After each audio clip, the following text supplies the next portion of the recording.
if you could be any glyph, which would you be and why? I would be a piece of punctuation from the festival typeface. So not only just a generic glyph, a glyph from a really specific typeface. I would probably be the comma. Pause, time, reflect, and it's a cute shape. And tilde, because I'm from a Spanish-speaking country, and I love the end with the tilde. It's very different from what is my favorite letter. I don't know if I really want to be one single glyph. It's pretty useless, actually. I'd rather be an alphabet or a family or a list of styles or something.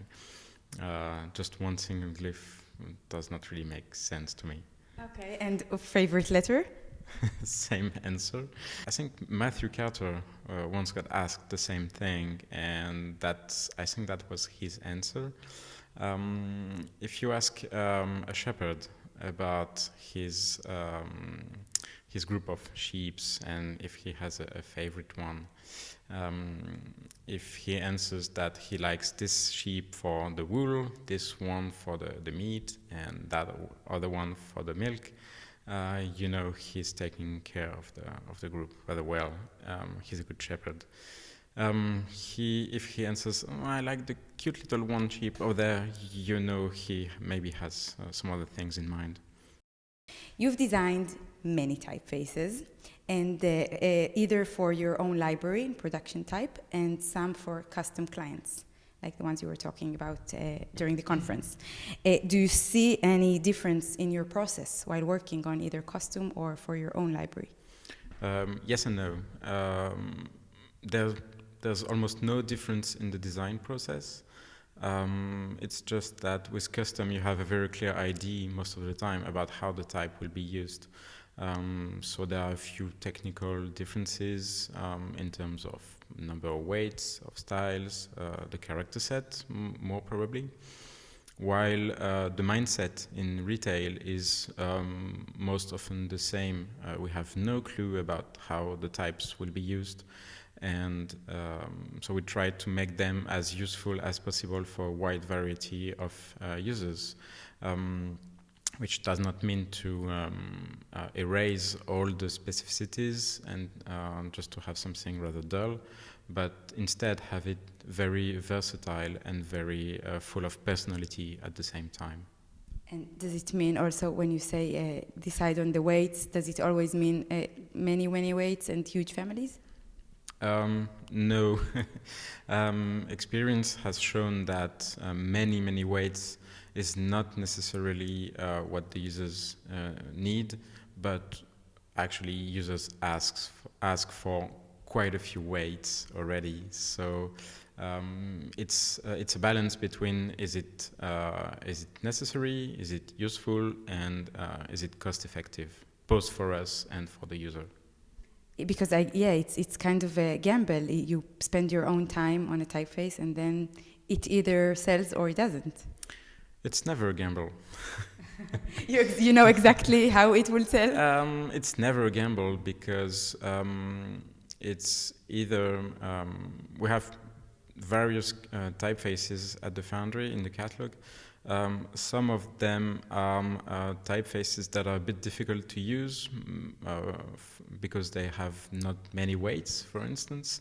But those typefaces are seen as statements, and other typefaces are seen as parts of a wider view on design. And this is what I truly believe in at Production Type is we actually don't manufacture tools for designer, we manufacture design for other designers. So this is continuing the conversation from the panel earlier, right? Right. Okay, yeah, the business panel, the big pie panel. This is just for reference. So actually, before you design not a custom type for someone, but for retail, what are your thoughts? What makes you decide how many weights or what's the purpose of the type? Experience, also the will to see in the outside world shapes that I haven't seen previously. That was and still is the mainstream for motivation at the foundry. We are making shapes and designing typefaces that we haven't seen beforehand. Do you sometimes run into typefaces that have exactly the same concept as yours in other type foundries? Either the same concept or the same shapes. Yes, of course, this happens all the time. There are overlaps, there are simultaneous initiatives. I believe this can all be addressed rather easily with simple communication. That is very true, but not everyone does it. Of course, not everybody does it, so I cannot really speak for these persons. Again, it's a community that has a life inside and outside. Morals are part of this community, and I believe there's always possibilities for everybody to act freely and also in relationship with other community members. And when someone asks you for a custom typeface, do they always have the scope of the typeface in mind? Say, I want 7 weights or 11 weights? Several things. First, we try to discourage them in having custom typefaces, just to make sure they really want and need one, and it's actually useful. Second, we rarely get very specific briefs. Sometimes, but that's where we know we are working in a communications and design environment. Sometimes it's much less precise, and they can be clear about the goals they want to achieve. But one of my favorite parts of the job is also to shed some more light on what can be done with the types that has not been previously foreseen, and come up with new proposals, something like a carte blanche for the clients, saying, hey, you asked us to do something that looks like A, and our answer is rather B and even C. Okay, then you get them confused. Actually not. I've learned over the years that clients love to learn things. That sounds obvious, but of course the goal is not to confuse them, is to make them more aware and more knowledgeable about what they're about to commission us. And they love it. I mean, the more they know about type, the more they can interact with us, and it's mutual benefits. And I think it's the first time I heard a type designer says that they try to discourage their clients from asking for a custom typeface. You know, it's more money for you. I'm not the only one. It's of course, but also it's more work for us, and sometimes it's not the right time. I'm not the only one doing that. It rarely ends up by having not a commission. But it's a great way to test how the client, how motivated is the client. Sometimes it can just be like a temporary fashion, and you will work several months or something that will never get used, and I don't see the point of it. So asking this kind of questions ensures us that we are facing serious and committed people who we can interact with. Which is perfect, because, you know, at the end you need to work with that client. You are French, obviously. How do you think people see you when they just meet you? And do they expect a certain person or designer if they know you're French? I mostly work on the French market, so and I have a rather French-sounding name. So there's no big surprise when I show up. It happened that people say stuff like, oh, I thought you would be older, especially a few years ago, because, I don't know, we always have the reputation of being experts and old and people full of expertise and super wise or super grumpy, and only old people are like that. So I don't know about how French I am. I have no clue, to be honest. So, and also I'm not especially cultivating a specific French style. I cannot help being French. I cannot be not French, but it's not something that I am particularly showing in the design.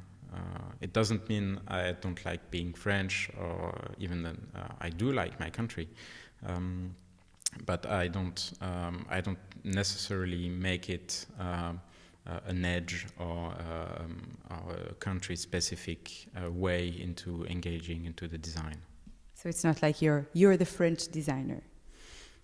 I'm not the French designer. It makes no sense. And how do you feel when people think that you're younger than, like, too young, that they expected someone older? Well, that would end at some point. You're waiting patiently. Yeah. Well, I always find it a compliment, because I think that if they know your work and they think you're older, that means you've accomplished a lot, and they're surprised. They thought you would, you would have more years of experience, while you actually have proofs in your library of fonts, for instance. Yes, but counting on age and expecting it to be a positive or negative quality is, in my opinion, a really bad idea, because I don't know what's young or old in type design. I don't really know anymore. I'm working with things that have been established 5 centuries ago. Sometimes I work around very conservative designs. Sometimes other designs are more progressive, and I really hope it's going to stay like that for the next 10, 20, 30 years.